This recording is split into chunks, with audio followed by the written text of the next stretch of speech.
Hey, what's up guys? The ranked 12th player in the world is using by far the most toxic deck in the game. Even after Evolved Lumberjack got a nerf, it's still disgustingly strong. If it dies near your opponent's tower, it'll still take half of the tower, it just won't take the entire thing.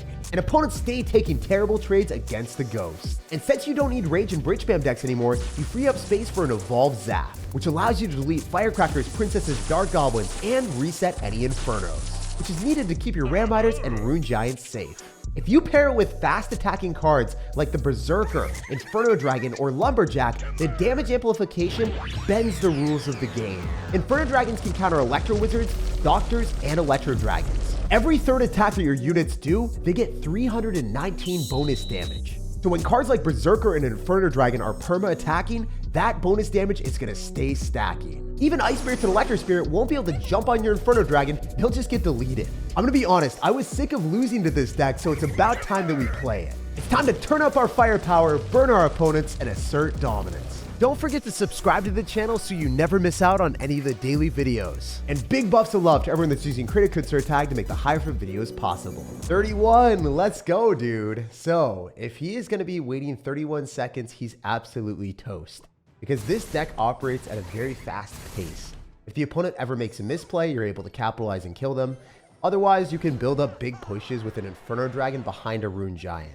Few things in this game super scare me now. I think that the game is relatively well balanced ever since they nerfed the Evolved Lumberjack. Like, I feel like it's now a super strong card, but it's not utterly unfair like it was before. But Inferno Dragons behind Rune Giant, that scares me. I hate that thing. So I'm going to try to get an Inferno Dragon to get buffed by the Rune Giant, and we get the buff. Very nice.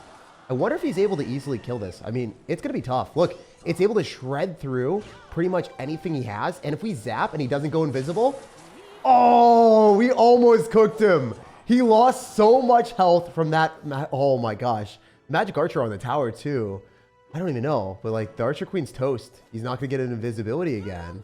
Insane. Yeah, I love Inferno Dragon because when it's enhanced by the Rune Giant, the opponent can't even use Electro Wizards or Electro Dragons or Doctors. They die because the Rune Giant is going to work with how quickly your cards attack. It doesn't even matter if you're not dealing damage. It just matters if you're attacking quickly, because then you get the buff from the Rune Giant doing 300 extra damage with each shot, each third attack. So if the Inferno Dragon is constantly attacking, you're constantly getting value.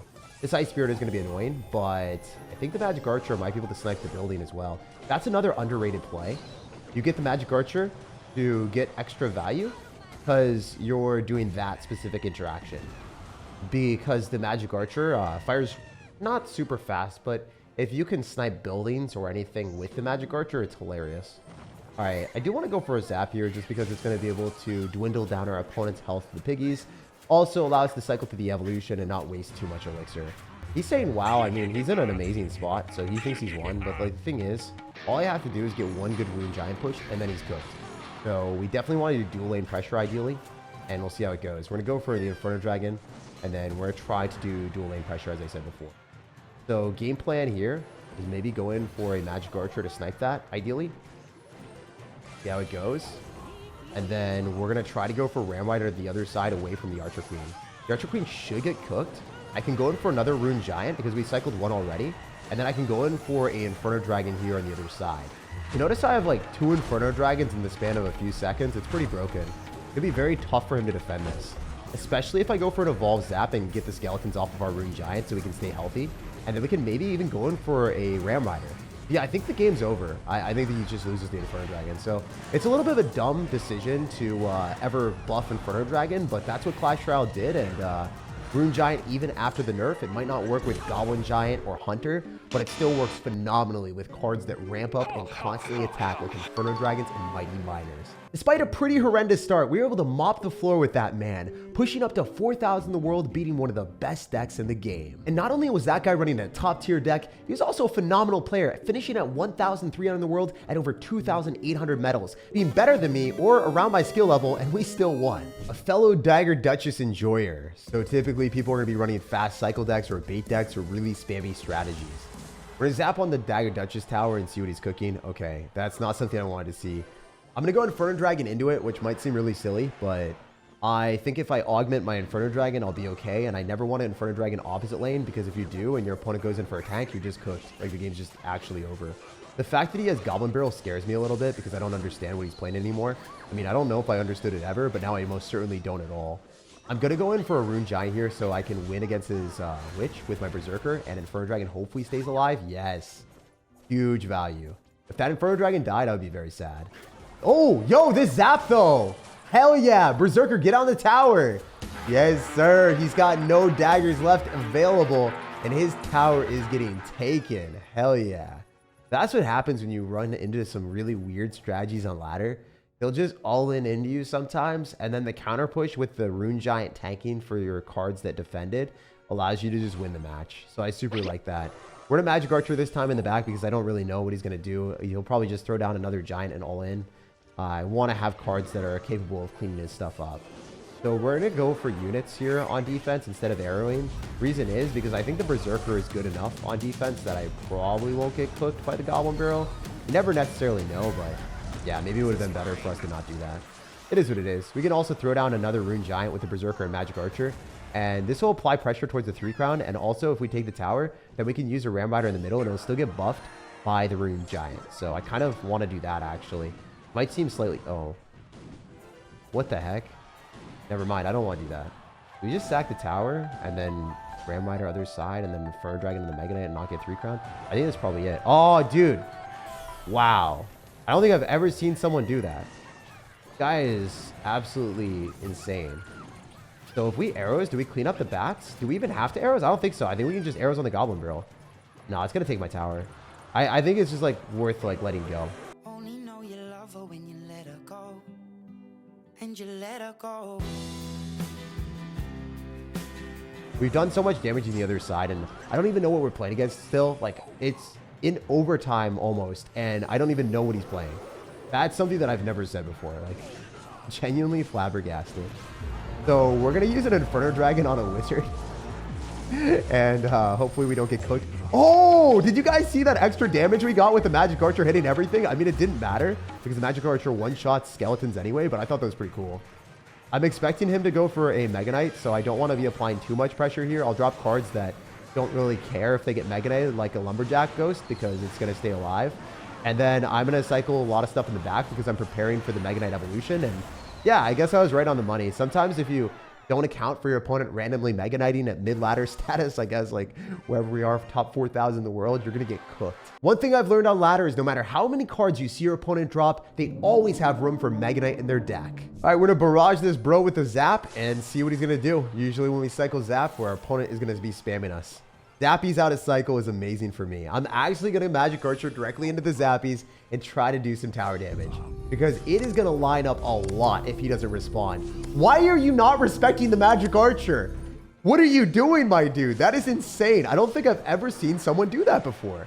Magic Archer melted most of Flying Machine, hit up the tower for like huge, almost 1,000 damage, and put us in a position where I'm kind of winning despite only cycling 1 card on offense, which was a support card when he dropped a whole win condition. Bro ended up cycling his entire bank with the Royal Hogs there. Oh, how is the Inferno Dragon not crossing the bridge? If the Ram Rider gets in front, that would have been huge. Still pretty good, though, because we can zap. Aw, dang. I wish I zapped the Zappies instead of, like, Tower in the Bar Barrel. I don't know what I was doing. You know what? Maybe it was calculated. That we can keep the Zappy alive and then Magic Archer him again. Because he doesn't have Bar Barrel in cycle. This seems so stupid, but I need to do it for my mental. It is the way that you gotta play Clash. When you know in your hearts of hearts that the Magic Archer is your real way to win, you gotta fulfill the deal. Like, that is insane. It also locked on the tower because he was too slow on the pickup. I'm gonna go in for a Berserker here so we can pull most of the recruits to the middle. By most, I mean only 2. Never mind. Not even close to most, but it's all good because we got the most value out here. The Inferno Dragon with the Berserker, potentially. Nah, we're so far away from Berserker, but it doesn't matter. It doesn't even matter. Our value is getting fatter, and we're going to go for an Evolve Zap to make the tower retarget away from the Inferno Dragon. So the support cards reign supreme, turning our opponent into a meme. This is hilarious. Wait, our Inferno Dragon's still alive. I just want to go for the Lumberjack so then we can maybe like force out extra elixir. I think it was a little bit silly. I was a little bit silly and stupid. Slightly silly and stupid for sure, but Will we still dominate the piggies? I think we're turning them into bacon. Bro's got Fireball in this version, so that's actually not good for me. But, hear me out. If I 3-crown... I've never tried this before into someone that's got recruits, but I really want it to work so badly. This is so silly. This is so astonishingly stupid and silly, but I gotta do it. If we arrows and zap, we might be able to kill those zappies, and then we have the Inferno Dragon still alive, so that's huge. What if Bro can't Fireball because he's so forced on defense to Fireball? Yo, let's Lumberjack here too? Oh no, it's not good actually. Unless we're somehow able to clean up Royal Hogs with Zap, Berserker, and our tower. He might not be able to Fireball in time. He might not be able to Fireball in time! Oh my gosh! We full sent on offense for the stupid 3-crown, and we made him defend with Fireball. That was one of the dumbest offenses that I've ever done in my life, but it worked out. Not calculated at all, and so lucky. When stupid plays pay off like that, you might think that you're brilliant, but I can't lie. Doesn't change the fact that it was really fun though. So our mission in this match is to play a lot better than we've been playing earlier. I think the first game I played rather clean, and the other two were not so great. Especially the full send game where I was just kind of praying that my opponent wasn't able to get back to Fireball. That was horrendous. We're gonna go cycle Zap here at the start and see what the dude's gonna do. He's got the fish tower, the fighting fish, so a little bit scary, but if I cycle an Inferno Dragon in the back and he goes Golem other lane, I'm going to be sad. I just don't want to see that.